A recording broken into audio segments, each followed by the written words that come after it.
Hello everyone and welcome back. Okay, so I've gotten a lot of questions from my viewers saying, can you review the general skill trees and the retainers? So in this first video I'm going to be looking at the general skill trees.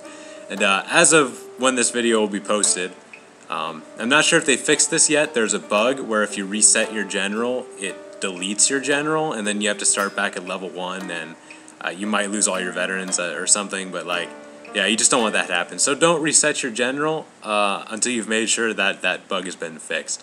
So anyway, with that out of the way, let's take a look at the skill trees. Now there are 3 skill trees for your general. There's leadership, bow mastery, and melee combat.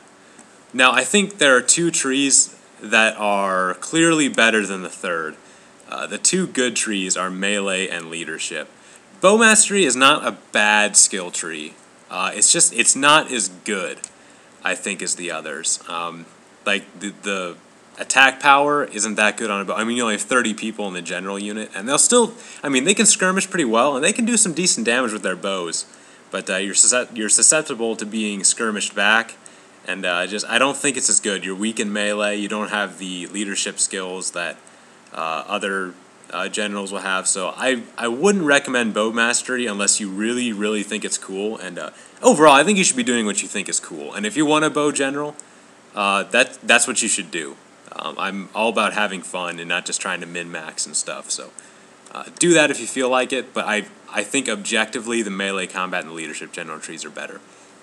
So let's talk about them.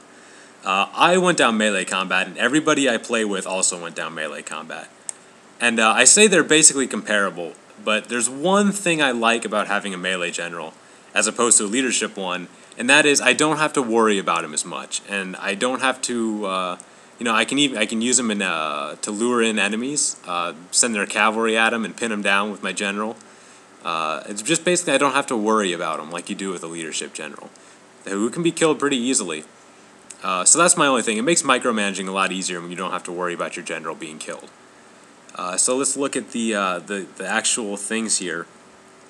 Now these last 2 are really great. Increased bodyguard size and no penalty against spears. Inexperienced players will laugh if you throw your general to a bunch of spears, but if you have this no penalty, they're just like any other infantry unit. You can just tear them apart. It's great.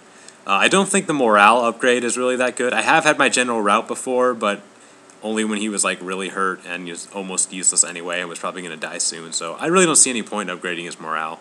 I'd rather upgrade something else like speed. Obviously, melee defense I would go for first. Generally, I think defense is better than attack. It's just the more time you have to work with, the better. So defense buys you more time in any situation. So I think defense is better, especially if you're general. You don't want him to die. It's okay if he doesn't kill too many, but you just don't want him to die. So I would definitely go defense and armor first. That'll get you the 5 points necessary to do the others. But charge and bonsai are also very good too. A bonsai charge from a maxed out melee general is seriously punishing. I mean, you can obliterate units with it, especially enemy generals. If you catch them off guard and get a bonsai charge into them, that's serious business. And so these 2 skills are also very good. But it's really just buffing the strength of your general. You don't really get the skills that a leadership general does. So I'll look at that side too. Now I have a couple points here. In retrospect, I shouldn't have put 2 points into Inspire, since I only really use it once a battle. And the second level just reduces the cooldown, and it still takes a long time to cool down, even with 2 points in it. So I should probably just do 1. But again, I'm paranoid about resetting my general. I'm not sure if they fixed that bug yet, so I will be doing that later. Though, first, I guess I'll say, you notice I did put a bow on my general. I just like him to have it. Towards the end, I was just kind of putting points in whatever. Since I pretty much maxed out melee, so I decided to go 1 in the bow. Hey, why not? It might make people think he's a bow general, and maybe I can catch him off guard. It's just nice to have. Why not have that ranged option? You can do some early skirmishing, like I've been doing in some of my recent videos. So I like having that. But anyway, I do have 1 point in rally, and again, I only rally once per battle anyway, so I probably don't need that either. I've pretty much always had a point in it, so I'm not totally sure, but I'm pretty sure that every general has rally. I don't think you have to buy it. So what it is just, yeah, it says current level reduce cooldown, so maybe, I'm pretty sure it just does the cooldown, and I don't really need a point there. I could take it out. So what I would do, whenever I find out that bug has been fixed, I will take 1 point out of Inspire and a point out of Rally, and put them both into Speed. Speed's good for 2 reasons. 1, you can keep your general away from the enemy easier, and 2, it factors into charges, which will make a Bonsai charge even more devastating. So I'd love to do that.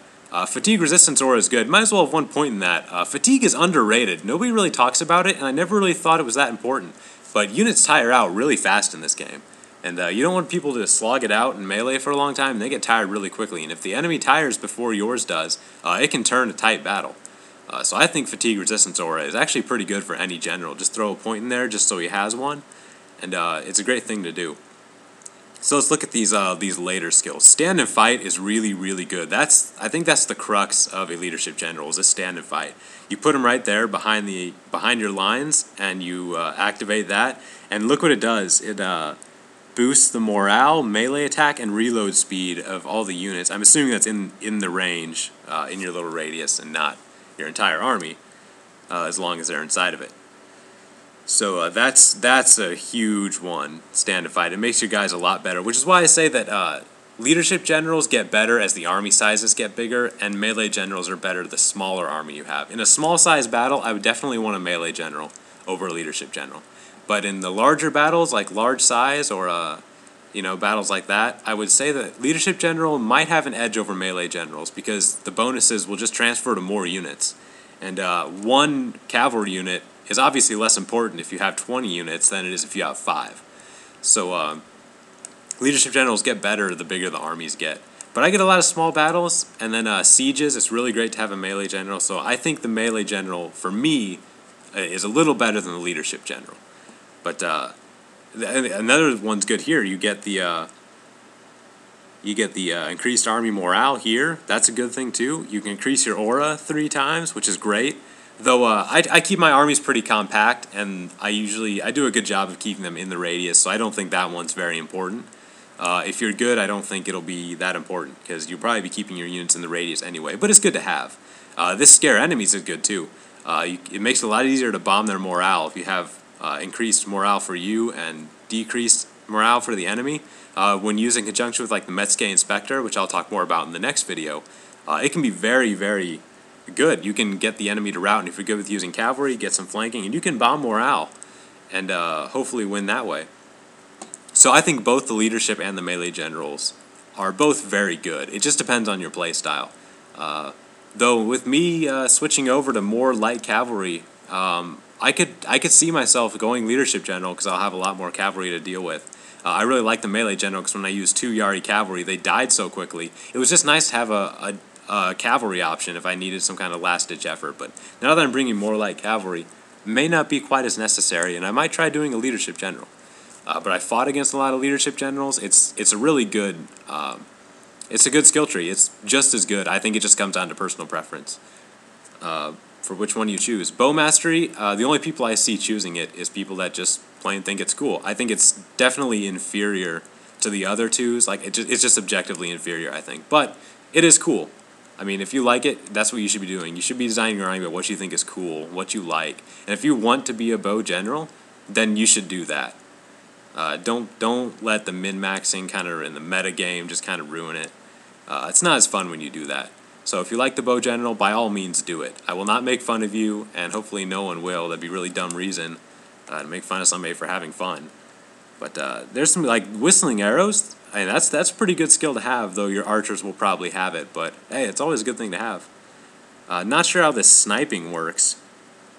I don't know if you can hide your general. I've never seen it before. I'm told that if you have that, it hides your general, and then it makes another unit visible. So you'll always have a unit visible. That's just hearsay, though.